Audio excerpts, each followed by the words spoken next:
નમસ્કાર, આપ જોઈ રહ્યા છો ન્યૂઝ 18 ગુજરાતી. આપની સાથે હું છું પ્રીતિ તિવારી. સમાચારની શરૂઆત કરીશું સુરતથી, જ્યાં ખાંડ બજાર વિસ્તારમાં એટીપી પ્લાન્ટમાં ટેન્ક ચેમ્બરની સફાઈ દરમિયાન મોટી દુર્ઘટના સર્જાઈ. રતિ હાઉસ જ્વેલ્સ ખાતે 4 કામદારોના ઝેરી ગેસની અસરથી મોત થયા છે. ઝેરી ગેસની અસરથી 4 વ્યક્તિઓ અંદર જ બેભાન થયા હતા. સવારે 10:30 વાગ્યાની આસપાસ ફાયર કંટ્રોલ રૂમને ઘટનાની જાણ કરાઈ, જે બાદ ફાયર વિભાગની ટીમો તાત્કાલિક સ્થળ પર પહોંચી અને રેસ્ક્યુ પણ હાથ ધરાયું હતું. ચારેયને હોસ્પિટલ ખસેડાયા, જ્યાં તબીબોએ તેમને મૃત્યુ જાહેર કર્યા હતા. ઘટનાને લઈને વધુ તપાસ શરૂ કરાઈ છે. નોંધ્ય છે કે ઝેરી ગેસ લગાવવાનું ચોક્કસ કારણ જાણવા તંત્રના પ્રયાસો ચાલુ છે. ત્યારે હાલ આ પ્રકારની ઘટના ઘણા સવાલો ઉઠાવી રહ્યા છે, કારણ કે આમ ક્યાં સુધી આવી રીતે કર્મચારીઓના જીવ જોખમમાં મુકાતા રહેશે? સફાઈ દરમિયાન સેફટી નહોતી રખાઈ કે કેમ, તે સૌથી મોટો સવાલ છે, કારણ કે આ પહેલા પણ આ પ્રકારની ઘટનાઓ બની ચૂકી છે. કર્મચારીઓના મોત, તો આ પાછળ જવાબદાર કોણ છે એ પણ જાણવું ખૂબ જરૂરી બની રહેશે. તો ઘણા સવાલો છે જે આ ઘટના બાદ ઉઠી રહ્યા છે. વધુ વિગત સાથે મારી સાથે સંવાદદાતા જોડાઈ ગયા છે. કેતન, જે આ ઘટના બની છે તે બાદ હવે શું અપડેટ મળી રહ્યા છે? 4 કામદારોના મોત, કોણ જવાબદાર? ચોક્કસ વાત કહો તો સુરત શહેરની અંદર ચકચારી ઘટના બનવા પામી છે. ખાસ કરીને વાત કહો તો ઇફ્લુએન્ટ ટ્રીટમેન્ટ પ્લાન્ટની ટેન્કની અંદર આજે વહેલી સવારે 4 કામદારો સફાઈ કામ કરવા માટે ઉતર્યા હતા. પરંતુ એ સફાઈ કામદારો 4 કામદારો જ્યારે ટેન્કથી ઉતરતાની સાથે જે ઝેરી ગેસની ગુંગળામણ થવાથી બેહોશ થઈ જવા પામ્યા હતા. તાત્કાલિક અસરથી ફાયરને પણ ઘટના સ્થળે પહોંચ્યું હતું અને ઘટના સ્થળે પહોંચી 4 જે બહારગાઓ જે સમય દરમિયાન પણ બેભાન અવસ્થામાં હતા. પરંતુ રસ્તામાં લઈ જતા આજે સરકારી દવાખાનાની અંદર લઈ જતા ત્યાંના તબીબે 4 કામદારોને મૃત જાહેર કર્યા હતા. ખાસ કરીને ચોક્કસ પ્રકારની વાત કરવામાં આવે તો આજે સવારે 10:22 કલાકે કંટ્રોલના ફાયર રૂમને આ કોલ મળ્યો હતો, ત્યારબાદ ફાયર ઘટના સ્થળે પહોંચ્યું હતું અને ફાયર બ્રિગેડના ભારે મહેનતો બાદ આ 4 જણને રેસ્ક્યુ કરી સિવિલ હોસ્પિટલ ખસેડવામાં આવ્યા હતા. ત્યાંના તબીબે મૃત 4 જે કામદારોને મૃત જાહેર કર્યા હતા. ખાસ કરીને આ જે સુરત શહેરના 84 ડેરીની બાજુમાં ખાંડ બજાર પાસે આવેલા રતિ હાઉસ ખાતે એક વ્યક્તિ પહેલા ફસાયો હોવાનો કોલ મળ્યો હતો. ત્યારબાદ કેતન, આપને અટકાવવા માંગુ છું. મારી સાથે માયાબેન જોડાઈ ગયા છે. પહેલા તો ન્યૂઝ 18 પર આપનું સ્વાગત છે. અને સૌથી મહત્વપૂર્ણ સવાલ, કારણ કે આ પ્રકારની ઘટનાઓ પહેલી વાર બની છે એવું નથી, આ પહેલા પણ બની ચૂકી છે. શા કારણે બનતી રહે છે? કેમ સેફટીના પગલાં નથી લેવાતા?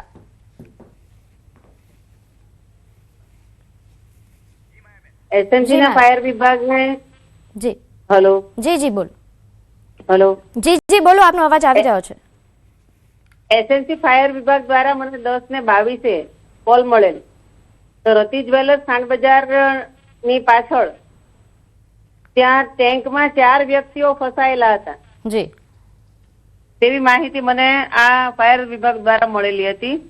આ ઘટનાની જાણ થતા જ હું ત્યાં સ્થળ પર પહોંચી ગઈ હતી અને સ્થળની મુલાકાત લીધેલી અને લીધેલા બાદ ત્યાં મને પોલીસની ટીમ અને ફાયર વિભાગની ટીમ મળેલી હતી અને ત્યાં જ 4 લોકોને રેસ્ક્યુ કરી અને સ્વિમેર હોસ્પિટલ રવાના કરેલા હતા.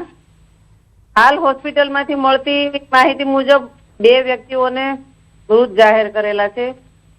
મારી આ મૃત્યુ પામેલ લોકોને સંવેદના છે અને હું ખરેખર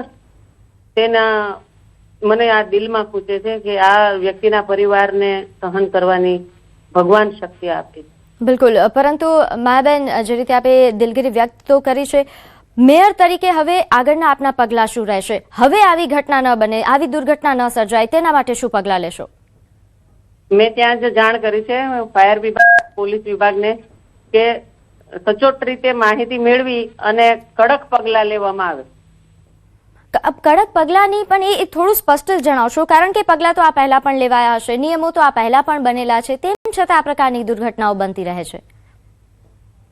મેં એ લોકો પર કંટ્રોલ રૂમ વાળા પાસેથી મને ફોન આવેલો એટલે મેં ત્યાંની જે ફાયર ટીમ છે, પોલીસ વિભાગ છે, તેની મુલાકાત લીધી. આ લોકોની સાથે વિઝિટ સ્થળની કરી અને લોકોને કીધેલું છે કે સચોટ આ લોકોએ કઈ રીતે થયું છે, શું છે તે પૂરતી માહિતી મેળવી અને જે પણ લોકો છે તેના પર કાર્યવાહી કડક રીતે કરી અને આ પગલાં કડક રીતે લેવામાં આવે. બિલકુલ માબેન, ખૂબ સારી બાબત છે કે આપને જાણ થઈ અને આપે તાત્કાલિક આ ઘટનાની ગંભીરતાથી લીધી છે.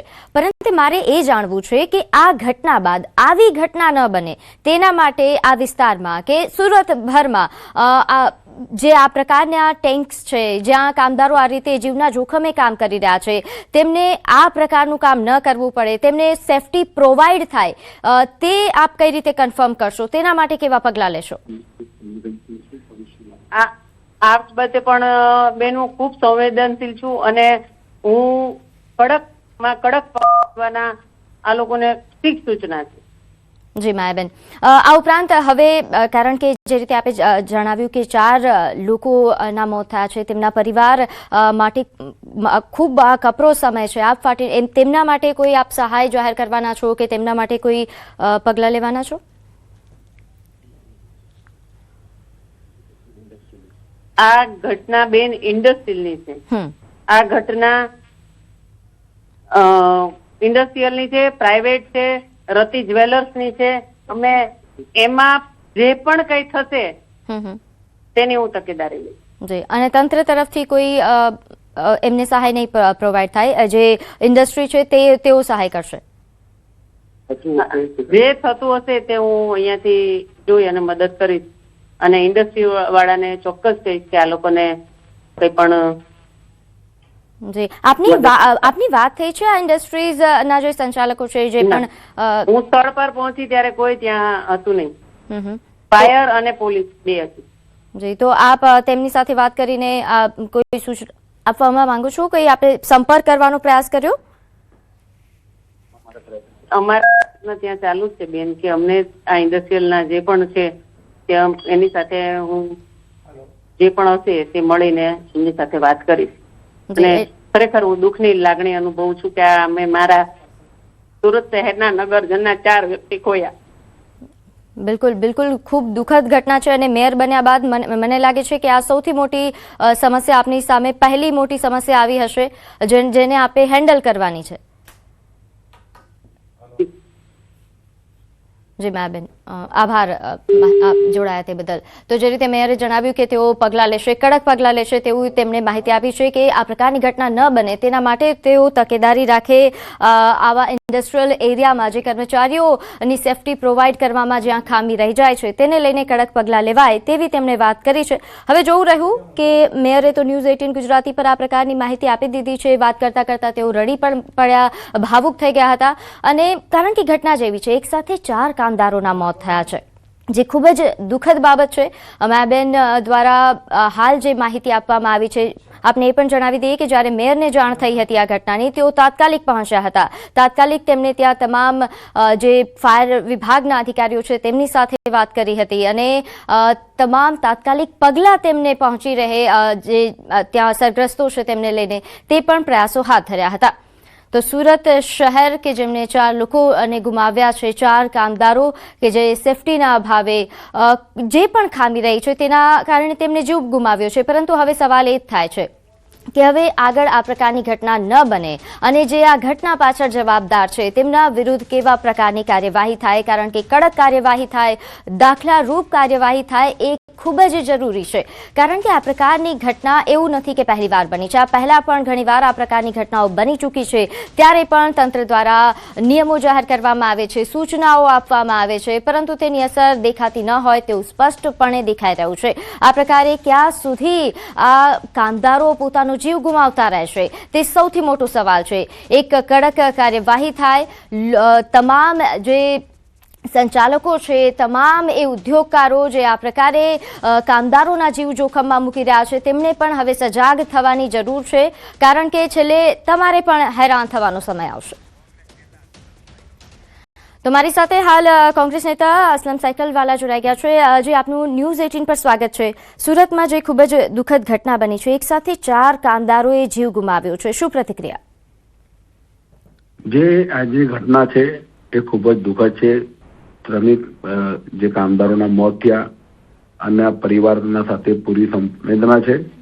પરંતુ આ ઘટનાઓ છાસવારે આવી ઘટનાઓ બનતી હોય છે, છતાંય તંત્ર જાગતું નથી. અને સુરત શહેરનું તંત્ર તો એવું છે કે આગ લાગે ત્યારે જ કૂવો ખોદવો. દિલ્હીની હોટલમાં આગ લાગી, અને 20 કરતા વધારે લોકો મૃત્યુ પામ્યા, ત્યારે એમને લાગે કે સુરતમાં હોટલો છે એટલે નોટિસ આપવાની કાર્યવાહી કરે, ફાયર વાળા બહાર નીકળે કે લોકલ ઝોન સુરત મહાનગરપાલિકાના અધિકારીઓ નીકળે, ચેકિંગ કરે. આ ઘટના પણ આવી રીતે ગુંગળામણની ઘટનાઓ સાતવારે શહેરમાં બનતી હોય છે. અને આવી રીતે જ્વેલર્સની અંદર બનતી હોય તો હું તો કહું છું કે જ્વેલર્સના જે માલિક છે એની પણ એટલી જવાબદારી બને છે. આ રીતે ગરીબ શ્રમિક પરિવારનો વ્યક્તિ ગુજરી જાય, એક દિવસ ચર્ચા થાય અને પછી બધું બીજા દિવસે શાંત થઈ જાય, એ યોગ્ય નથી. પરંતુ હવે તંત્રએ એ તકેદારી રાખવી જોઈએ અને સ્થાનિક જે કોઈ માલિક હોય એ લોકોએ પણ કે જે જ્વેલર્સના ધંધામાં સાથે સંકળાયેલા હોય કે આવી ઘટના બીજી વાર બનવી જ ન જોઈએ, એ તકેદારી રાખે તો જ આપણે એમ લાગે કે ના ભાઈ તંત્રએ કામ કરી દેવું છે ને જે વેપારીઓ છે એ પણ કરે છે. ઘણી વાર વેપારીઓ એના પોતાના આર્થિક હિત માટે પોતાના કરકસર કરે અને કરકસરના પરિણામે આવી રીતે ગરીબ શ્રમિકોના મોત થતા હોય છે.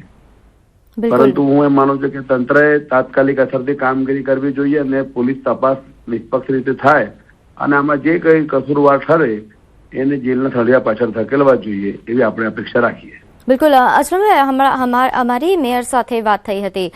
મેયર આ ઘટના અંગે વાત કરતા કરતા રડી પડ્યા હતા, ભાવુક થયા હતા અને તેમણે એવું કહ્યું છે કે કડક પગલાં લેવાશે. પરંતુ મારો સવાલ એ છે કે આ પહેલા પણ આવી ઘટનાઓ બની ચૂકી છે. કડક પગલાં, કડક નિયમો તો આપણી પાસે છે જ, તેમ છતાં તેનું અમલવારી કેમ નથી થતી? ના, મેયર શ્રી ભાવુક થાય ત્યાં સુધી બરાબર છે.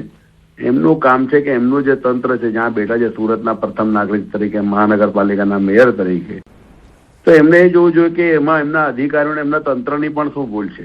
આમાં ફક્ત માલિકની તો ભૂલ ના હોય, બરાબર. પછી તમે આજે 4 માણસ ગુજરી જાય અને પછી રડવાનું તમે બતાવો તો એ પણ યોગ્ય નથી. અત્યારે સમય રડવાનો નથી. આવું શહેરમાં ક્યારે ના બને એ પગલા લેવાનું કામ છે. બિલકુલ. જે કસૂરવાર હોય પછી બસ. જી, આપના મતે કેવા પગલાં લેવા જોઈએ? હવે કેવા પ્રકારના સૂચનો કે નિયમો બનવા જોઈએ? બિલકુલ. જો આના માટે એવું છે કે જે જ્વેલર્સ માલિક હોય એની બેદરકારી સામે આવતી હોય તો એ ગમે તેવો હોય, ચમરબંધ હોય, જેલના સળિયા પાછળ જવું જોઈએ. વિપક્ષ તરીકે હવે આપની ભૂમિકા કેવી રહેશે? બિલકુલ. જો અમે તો હંમેશા લોકોના હિત માટે જાગૃત રહ્યા હોય ને લોકો સાથે અન્યાય થતા હોય તો અમારે બોલવાનું આવે જ, લડવાનું આવે જ નહીં.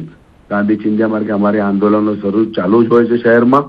આમાં તંત્ર પાસે એટલી જ અપેક્ષા રાખીએ, પોલીસ ડિપાર્ટમેન્ટ પાસે કે નિષ્પક્ષ અને સતત રીતે તપાસ કરે, કે કોઈ પણ રાજકીય દબાણમાં આવીને તપાસમાં ભીનું ના સંકેલે. અને સુરત મહાનગરપાલિકાની તંત્રની સવિશેષ જવાબદારી એટલી છે કે તમામ જ્વેલર્સોમાં જ્યાં ત્યાં કંઈ પણ આવી વસ્તુ બાબત હોય તો એની તકેદારી રાખે અને એની તપાસ તાત્કાલિક કરે. જી, તેમ છતાં આપ આગળ શું પગલાં લેશો? વિપક્ષ તરીકે આપના તરફથી શું રજૂઆતો થશે? કઈ રીતે રજૂઆતો થશે? અમારી તો જો આ બાબત સામે આવી એટલે અમે કમિશનર શ્રીને કાલે જ રજૂઆત કરીએ અને અત્યારે શું કરી દઈએ છે કે ભાઈ આવી રીતે ઘટનાઓ ના ઘટે એની તકેદારી રાખો. ગરીબ શ્રમિક સુરતમાં શું છે, કોઈ ગરીબ શ્રમિક અને એમાં પણ કોઈ પરપ્રાંતિ ગુજરી જાય ને તો આ પેટનું પાણી હાલતું નથી આ તંત્રનું. આ તંત્ર માનવતાવાદી બને, અમે તો એવી અપેક્ષા રાખીએ. બિલકુલ. આપે અસલમભાઈ ખૂબ ગંભીર આક્ષેપ લગાવ્યો છે કે પરપ્રાંતિયો માટે કોઈ ભાવુકતા નથી રહેતી, તેમને કઈ થાય તો કોઈ પગલાં નથી લેવાતા, એવું કેમ? હા, બિલકુલ બિલકુલ. એટલા માટે આ શબ્દ મારે ઉપયોગ કરવો પડ્યો કે શહેરમાં ઘણીવાર એવા બનાવ બન્યા કે જે શ્રમિકો પરપ્રાંતિયો હોય ને એની સાથે આવી ઘટના ઘટતી હોય ત્યારે તંત્રનું જે પેટનું પાણી હાલવું જોઈએ બિલકુલ હાલતું નથી. ઘણા એવા કિસ્સાઓ થયા છે. બિલકુલ. આપ અમારી સાથે જોડાયા તે બદલ આપનો ખૂબ ખૂબ આભાર. તો હાલ જે રીતે કોંગ્રેસ નેતા જણાવ્યું કે કડક પગલાં લેવા જોઈએ, તંત્રએ પણ પોતાની જવાબદારી સંભાળવાની જરૂર છે. મેયર પણ ભાવુક થયા, તેમણે પણ વાત કરી છે કે કડક પગલાં લેવાશે અને લેવાવા જોઈએ, કારણ કે આ પ્રકારની ઘટના હવે નહીં ચલાવી લેવાય. તો સુરતની આ ઘટના કે જ્યાં ટેન્ક ચેમ્બરમાં ગુંગળામણથી મોતની આ ઘટનાએ ખૂબ જ અરેરાટી ફેલાવી છે, કારણ કે એકસાથે 4 કામદારોના મોત થયા છે. એ 4 પરિવારો પર તો આભ તૂટ્યું છે, પરંતુ સાથે સાથે આ ઘટનાએ હવે તમામ લોકોને આંખ ખોલવાની જરૂર છે. તમામ ઉદ્યોગકારોએ, તમામ સંચાલકો જે રીતે થોડી કરકસર માટે આ સેફટીના સાધનો કામદારોને નથી પ્રોવાઈડ કરતા.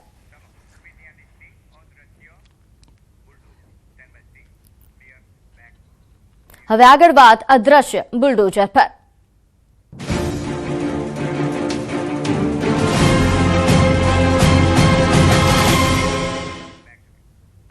કાટમાળમાં ફેરવાઈ ગયા આશિયાના રસ્તા પર આવી ગયા લોકો ડિમોલેશન થયું પણ કર્યું કોણે તે સૌથી મોટો સવાલ શું બોગસ ડિમોલેશનથી રજડી પડ્યા લોકો આપને જણાવી દઈએ કે સુરત શહેરના કતારગામમાં આવેલા નાસિરનગરમાં ડિમોલેશનનો વિવાદ એવો વકર્યો છે કે પોલીસ અધિકારીઓને દોડતા કરી દીધા ધોળા દિવસે પોલીસની હાજરીમાં ડિમોલેશન થયું મહાનગરપાલિકાના સત્તાધીશો કહી રહ્યા છે કે આ ડિમોલેશન કોર્પોરેશન દ્વારા નથી કરવામાં આવ્યું ત્યારે સવાલ એ છે કે ધોળા દિવસે બુલડોઝરથી 100 મકાનો તોડી પાડવામાં આવ્યા તે મકાન કોણ પાડી ગયું નોંધ્ય છે કે હાલ જે પ્રકારની આ ઘટના બની છે ઘણા સવાલો ઉઠાવી રહ્યા છે સુરતમાં ડિમોલેશન કરનારા મિસ્ટર ઇન્ડિયા કોણ છે તેને લઈને હજુ પણ સવાલ છે તંત્રએ નથી કર્યું તો આ ડિમોલેશન કર્યું કોણે એક તરફ સ્થાનિકોને એ નથી જાણતા કે ડિમોલેશન કોણ કરી ગયું બીજી તરફ ધોળા દિવસે આ પ્રકારે મકાનો કોણ પાડી ગયું તેને લઈને સૌથી મોટો સવાલ છે કે કોર્પોરેશન એવું કહી રહ્યું છે કે અમે નથી કર્યું તો પછી આ મિસ્ટર ઇન્ડિયા કોણ છે કે જે આવી રીતે આવીને સ્થાનિકોના મકાન પાડી જાય છે એક સાથે 100 મકાનોનું ડિમોલેશન કરવામાં આવ્યું છે ખૂબ જ ગંભીર ઘટના છે કોર્પોરેશને નથી કર્યું તેમ છતાં પોલીસની હાજરીમાં આ ડિમોલેશન થાય કઈ રીતે અને થયું છે તો કોણે કર્યું છે આ ભૂલ કોની છે કોની આ ક્ષતિ છે તો સુરતમાં હાલ જે આ પ્રકારની ઘટના બની છે શહેરના કતારગામની આ ઘટના છે જ્યાં નાસિરનગરમાં ડિમોલેશનનો વિવાદ હવે એવો વકર્યો છે કે પોલીસ અધિકારીઓ દોડતા થઈ ગયા છે ધોળે દિવસે પોલીસની હાજરીમાં જ આ ડિમોલેશન થયું મહાનગરપાલિકાના સત્તાધીશો કહી રહ્યા છે કે આ ડિમોલેશન કોર્પોરેશન દ્વારા નથી કરાયું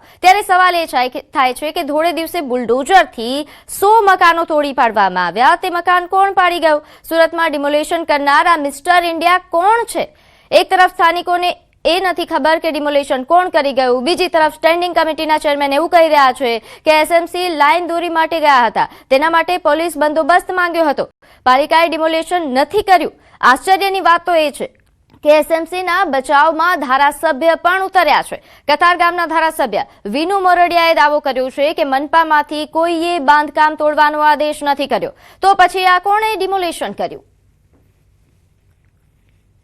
तोड़ने कौन आया था वो तो हमको भी नहीं मालूम बाकी पुलिस वाले भी थे एसएमसी वाले भी थे सिविल ड्रेस में थे ने लेडीज पुलिस लेडीज को ये कर रही थी जेंट्स को जेंट्स मार रही थी बोलने जा रहे थे तो ડિમોલિશનમાં કોર્પોરેશનનો કોઈ રોલ જ નથી હું એ જ કહું છું કોર્પોરેશને ફક્ત ને ફક્ત ડિમાર્કેશન માટે જ કાર્યવાહી કરી છે તો ડિમોલેશન કરી કોણ ગયું છે હવે એ તો તપાસનો વિષય છે અને મ્યુનિસિપલ કમિશનર શ્રીને મેં આ બાબતે સૂચના આપી છે મ્યુનિસિપાલિટી તરફથી કોઈ કાર્યવાહી કરવામાં આવી નથી જે કોઈ કર્યું છે અન્ય વ્યક્તિએ કોઈએ કર્યું છે સુરત મહાનગરપાલિકામાં ક્યાંય નથી સર લોકો રસ્તા પર આવી ગયા છે હા એ રસ્તા પર આવ્યા છે જે કોઈ ઘટના બની છે એની આગળ હું તપાસ કરીશ તો સૌથી મોટો સવાલ એ છે કે એક કરતા વધુ મશીનો સાથે દિન દહાડે 100 જેટલા લોકોના મકાન તોડી નાખનાર મિસ્ટર ઇન્ડિયા કોણ બીજી તરફ રાતોરાત આશિયાના છીનવાઈ જતા લોકો બેઘર થઈ ગયા છે સ્થળ પર તંગદિલીનો માહોલ છે કોઈ અનિચ્છનીય ઘટના ન બને તે માટે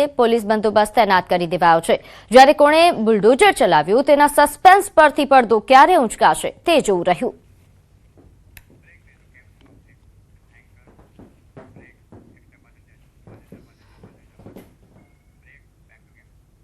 સમાચારોમાં હાલ સમય થયો છે એક નાનકડા વિરામનો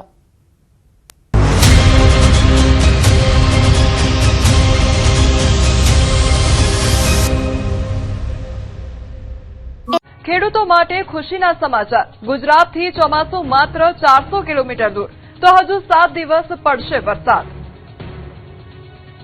ગુજરાતમાં હવે ચોમાસું બેસવાના ગણતરીના દિવસો જ બાકી છે તે પહેલા જ મેઘરાજા તેનું ટ્રેલર બતાવી રહ્યા છે હવામાન વિભાગે 7 દિવસ હળવાથી મધ્યમ વરસાદની આગાહી કરી છે સૌરાષ્ટ્ર કચ્છ સહિત અનેક વિસ્તારોમાં વરસાદ ખાબકશે 11 અને 12 જૂને પણ પડી શકે છે સૌરાષ્ટ્ર કચ્છમાં વરસાદ 40 થી 50 કિલોમીટર પ્રતિ કલાકની ઝડપે પવન ફૂંકાવા સાથે વીજળીના કડાકા ભડાકા અને મધ્યમ વરસાદની શક્યતા છે સાયક્લોનિક સર્ક્યુલેશન અને વેસ્ટર્ન ડિસ્ટર્બન્સ સક્રિય થતા વરસાદ પડી શકે છે वाले 7 दिनों के लिए आइसोलेटेड प्लेसेस पे लाइट टू मॉडरेट रेन का पूर्वानुमान है जिसमें गुजरात रीजन में और सौराष्ट्र और कच्छ में डे 1 और डे 2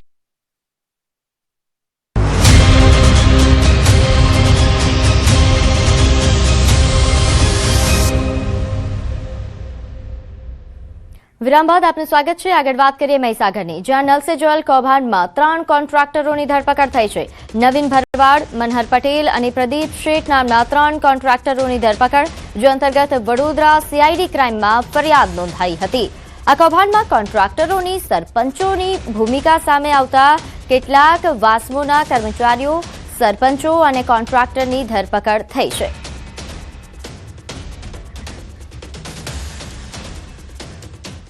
આગળ વાત કરીએ, ઘરેલું એલપીજી ગેસ સિલિન્ડરના ભાવમાં 29 રૂપિયાનો ભાવ વધારો ઝીંકાયો છે. તેથી ગેસ સિલિન્ડર હવે 949 રૂપિયામાં મળશે. જે સિલિન્ડરના ભાવ 920 રૂપિયા હતા તે વધીને હવે 949 રૂપિયા થઈ ગયો છે.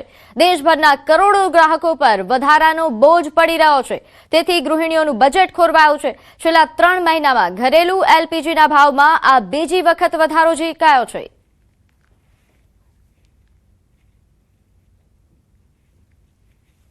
ફરી એકવાર રાંધણ ગેસના સિલિન્ડરમાં ભાવ વધારો ઝીંકાયો છે અને મોંઘવારીનો માર વધુ એકવાર મધ્યમ વર્ગ ઉપર ઝીંકાયો છે.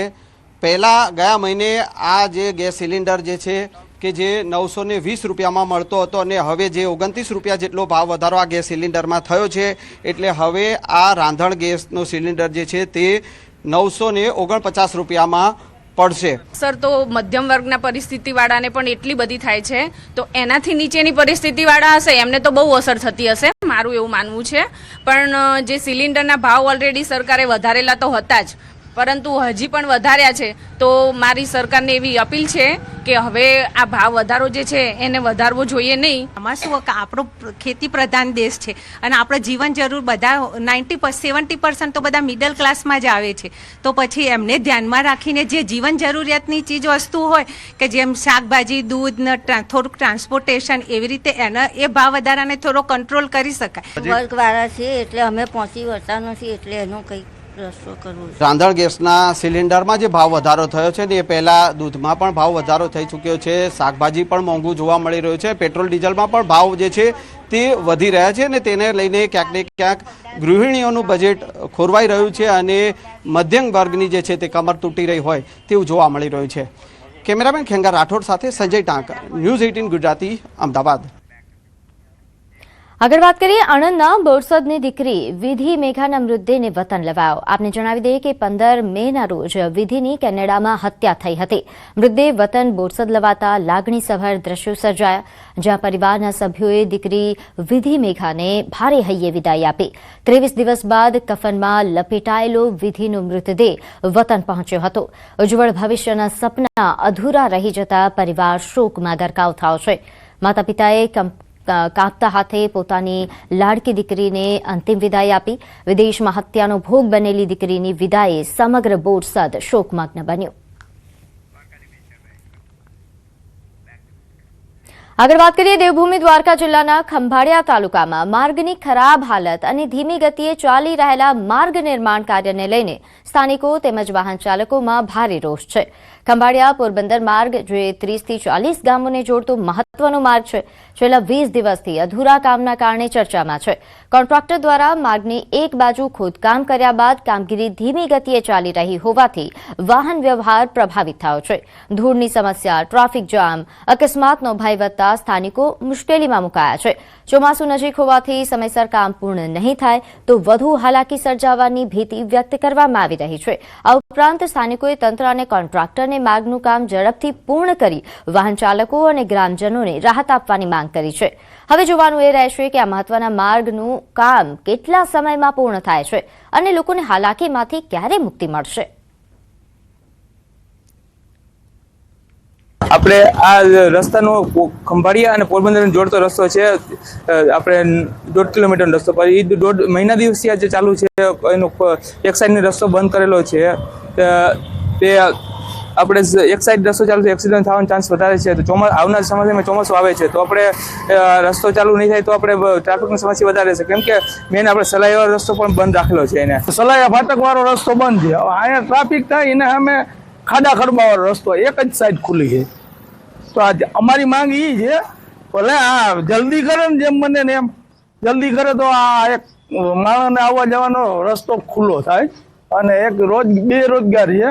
આ દુકાનવાળા બધા બેઠા છે. હવે આ ટાણે ચોમાસું ભટકી રહ્યું, આ વરસાદને કારણે જો આ કામ નહીં કરે તો આમાં પાણી એવું ભરાશે કે પછી આમાં માણસોને બહુ તકલીફ પડશે એવું પાણી ભરાશે કે વરસાદ થઈ ગયા પછી કામ કરવાના નથી આ લોકો. ખંભાળિયા જતા રામનગર વાળો રોડ અને આ 15-20 દિવસથી આ ખોદલ છે.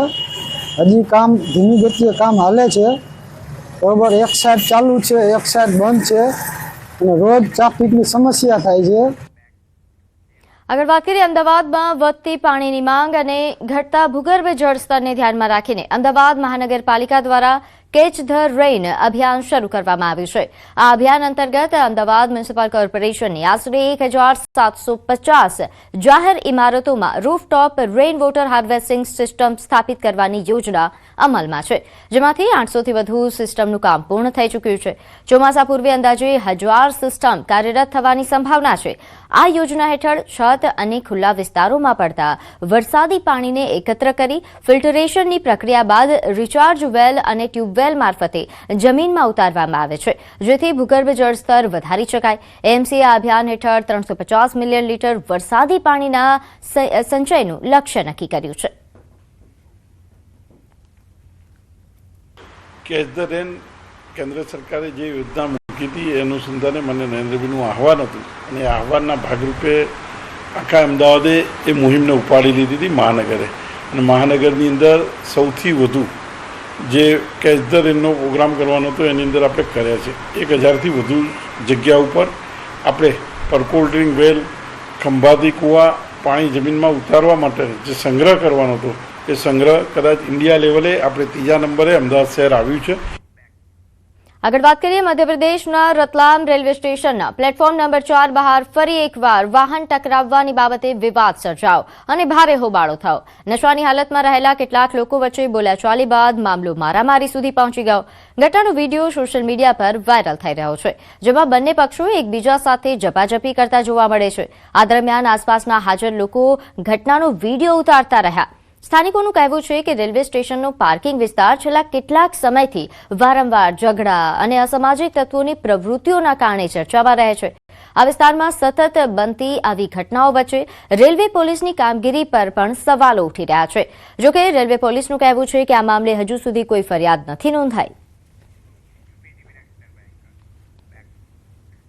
આગળ વાત કરીએ ઉત્તર પ્રદેશના અલીગઢના રોરાવર પોલીસ સ્ટેશન વિસ્તારના નિવરી મોડ પાસે ફાયરિંગની ઘટના બની. એક મહિલાને ગોળી મારી હોવાની ઘટના સામે આવી છે.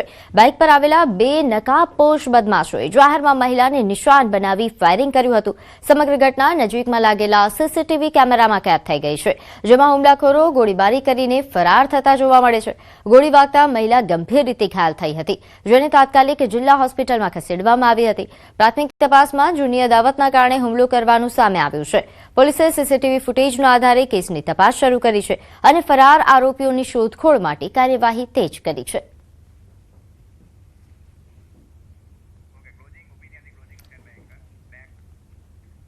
સમાચારોમાં હાલ બસ આટલું જ. આપ જોતા રહો ન્યૂઝ 18 ગુજરાતી. નમસ્કાર.